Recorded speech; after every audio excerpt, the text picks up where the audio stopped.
Supreme court में 26वीं आईनी तरमीम के खिलाफ दरखास्तों पर समाअत। जस्टिस अमीन उद्दीन खान की सरबराही में 8 रुकनी आईनी बेंच समाअत कर रहा है।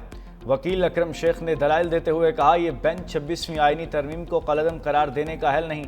उनका कहना था, ये बेंच खुद उसी तरमीम के तहत तश्कील पाया है। जस्टिस अमीन उद्दीन ने रिमार्क्स दिए, हम अपने हल्फ के पाबंद और कौम के जवाबदेह हैं। जस्टिस मोहम्मद अली मजहर ने इस्तिफसार किया, अगर मफादात का टकराव है तो फुल कोर्ट में ये मसला कैसे हल होगा। केस की समाअत कल 9:30 बजे तक मुलतवी।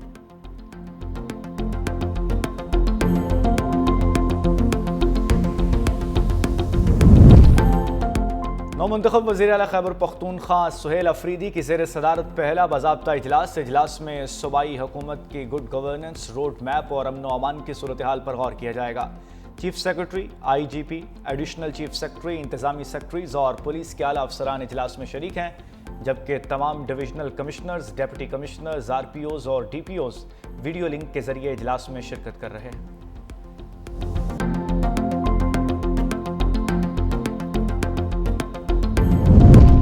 रावलपिंडी इंसदाद दहशतगर्दी अदालत ने 26 नवंबर एहतजाज केस में अलीमा खान के दोबारा वारंट गिरफ्तारी जारी कर दिए। बानी PTI की बहन अलीमा खान अदालत पेश न हुई, ना ही उनकी जानिब से हाजिरी मुआफ़ी की दरख्वास्त जमा हुई। अदालत ने SPR को 22 अक्टूबर तक अलीमा खान को गिरफ्तार करके पेश करने का हुक्म दे दिया। अदालत ने अलीमा खान के जामिन के भी नाकाबिल ज़मानत वारंट और शोकाज नोटिस जारी कर दिया। केस की समाअत जज अमजद अली शाह ने की।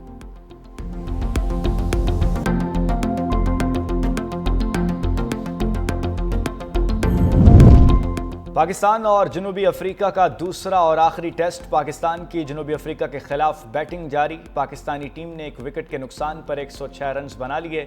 अमामुल हक 17 रन्स बनाकर आउट हुए। सीरीज का दूसरा टेस्ट मैच रावलपिंडी में खेला जा रहा है। पाकिस्तानी प्लेइंग स्क्वाड में एक तब्दीली की गई। फास्ट बॉलर हसन अली की जगह 39 साल आसिफ अफरीदी को टीम में शामिल कर लिया गया, जो आज अपना डेब्यू कर रहे हैं। भारत को रूसी तेल पर फैसला करना होगा। नरेंद्र मोदी ने रूसी तेल की खरीदारी रोकने का वादा पूरा ना किया तो भारत पर भारी टैरिफ जारी रहेगा। सदर डोनाल्ड ट्रंप ने भारत को फिर खबरदार कर दिया। अमरीकी सदर ने कहा, रूसी तेल की खरीदारी बंद ना हुई तो भारत पर मुआशी दबाव बढ़ेगा। चीन पर टैरिफ कम कर सकते हैं, मगर इससे हमारे लिए कुछ करना होगा। चाहते हैं चीन अमरीका के साथ नायाब मादनियात का खेल ना खेले।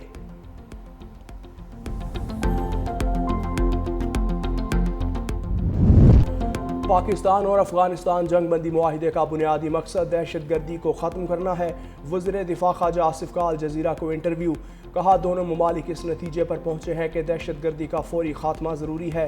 दोनों ममालिक दहशतगर्दी पर काबू पाने के लिए संजीदा कोशिशें करेंगे, वरना खित्ते के अमन को संगीन खतरात लाहक हो सकते हैं। मुआहिदा बुनियादी तौर पर कतर और तुर्की की सालसी से हुआ। तामीरी किरदार पर अमीर कतर और तुर्क सदर का शुक्रिया अदा करते हैं।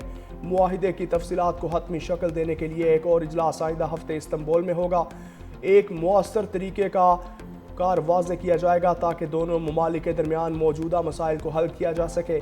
उम्मीद है अब अमन लौटेगा और पाकिस्तान और अफगानिस्तान के ताल्लुकात मामूल पर आ जाएंगे। सऊदी अरब का पाकिस्तान और अफगानिस्तान के दरमियान जंगबंदी मुआहिदे का खैर मकदम। कहा, जंगबंदी और अमन के क़याम का मुआहिदा खुश आइंद है। खित्ते में अमन व इस्तेहकाम के फ़रोग़ की तमाम कोशिशों की हिमायत करते हैं। पाकिस्तान और अफगानिस्तान के बरादर अवाम की खुशहाली और सलामती के लिए पुरज़म है। सऊदी वज़ारत ख़ारजा की कतर और तुर्किया के तामीरी सिफारती किरदार की भी तारीफ़। उम्मीद ज़ाहिर की कि मुस्बत पेशरफ़्त सरहदी कशीदगी के खात्मे का बाइस बनेगी।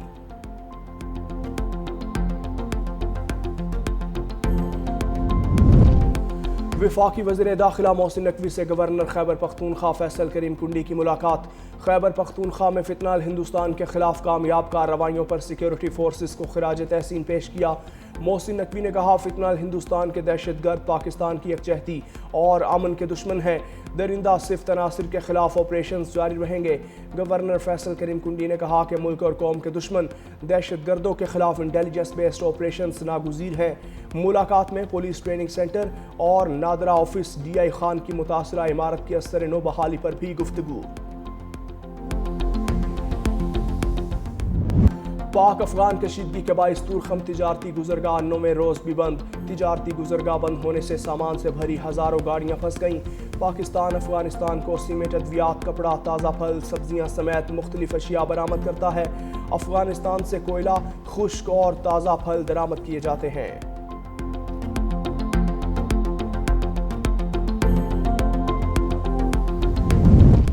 پاکستان نے افغانستان، ایران اور روس کے ساتھ نیا واٹر ٹریڈ فریم ورک متعارف کروا دیا۔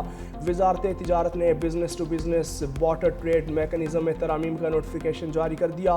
واٹر ٹریڈ کے لیے مختلف شرائط میں نرمی، نجی اداروں کو کنسورشیم بنانے کی اجازت، واٹر ٹریڈ کے لین دین کا دورانیہ 90 سے بڑھا کر 120 روز کر دیا۔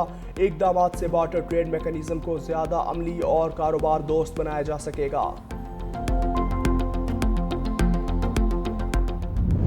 وزیر اعظم شہباز شریف کی دیوالی کے تہوار پر پاکستان سمیت دنیا بھر کی ہندو برادری کو مبارکباد۔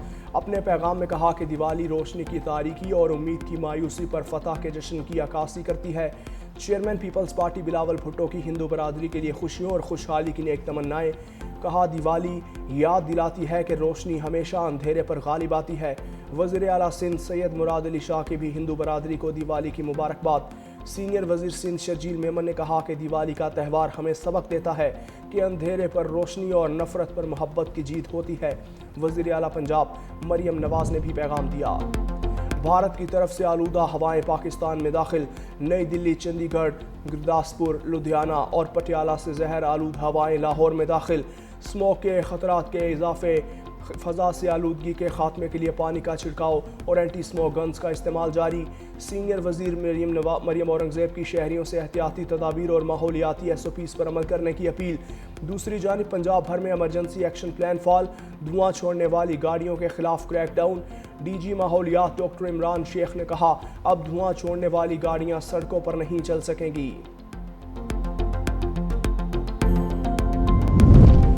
سپریم کورٹ میں 26ویں آئینی ترمیم کے خلاف دائر درخواستوں پر سماعت جاری۔ جسٹس امین الدین خان کی سربراہی میں 8 رکنی آئینی بینچ سماعت میں مصروف۔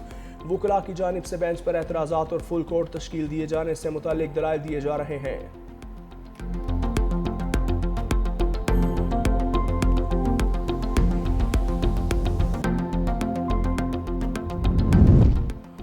راولپنڈی میں فائرنگ اور تشدد کے نتیجے میں ایک شخص جاں بحق، 2 زخمی۔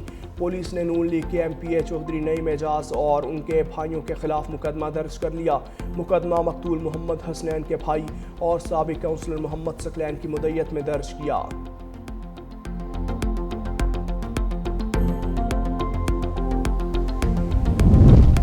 کراچی کے علاقے سائٹ ایریا لیکا چورنگی کے قریب فوم فیکٹری میں آگ لگ گئی۔ فائر بریگیڈ کی 7 گاڑیاں اور 2 باؤزرز امدادی کارروائیوں میں مصروف۔ جدوجہد کے بعد اہلکاروں نے آگ پر قابو پا لیا۔ کولنگ کا عمل جاری ہے۔ فائر بریگیڈ حکام کے مطابق میٹرس کے گودام میں آگ شارٹ سرکٹ کی وجہ سے لگی۔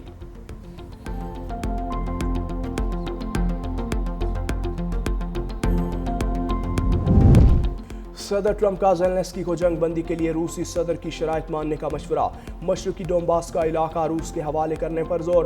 برطانوی اخبار فائنینشل ٹائمز نے دعویٰ کیا کہ صدر ٹرمپ نے یوکرینی صدر کو روسی ہم منصب کی دھمکیوں سے خبردار کیا۔ صدر پیوٹن نے کہا تھا اگر یوکرین نے شرائط نہ مانی تو اسے تباہ کر دیں گے۔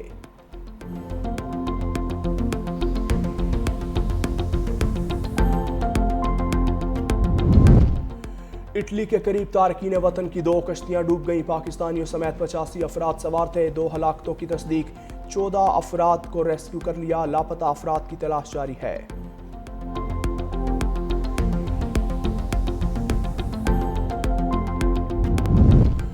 ہانگ کانگ میں کارگو طیارہ لینڈنگ کے دوران سمندر میں جا گرا۔ حادثے میں عملے کے 2 افراد ہلاک، 4 افراد زخمی حالت میں اسپتال منتقل۔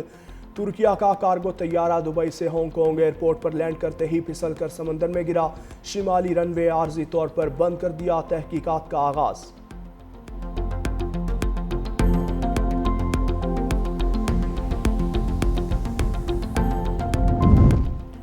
لاہور میں رنگا رنگ پولو کپ کا آغاز آج سے ہوگا۔ شریک ٹیمز 2 گروپس میں تقسیم۔ ہر ٹیم میں ایک خاتون کھلاڑی نمائندگی کرے گی۔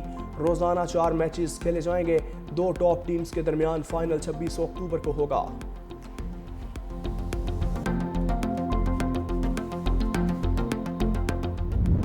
اور تاریخی ورثے پر تاریخی دوستی کے رنگ۔ دیوار چین پر پاک چین فیشن شو سج گیا۔ پاکستانی ڈیزائنرز نے اپنی کلیکشنز پیش کی۔ تقریب میں چینی ڈیزائنرز کے ملبوسات بھی پیش کیے گئے۔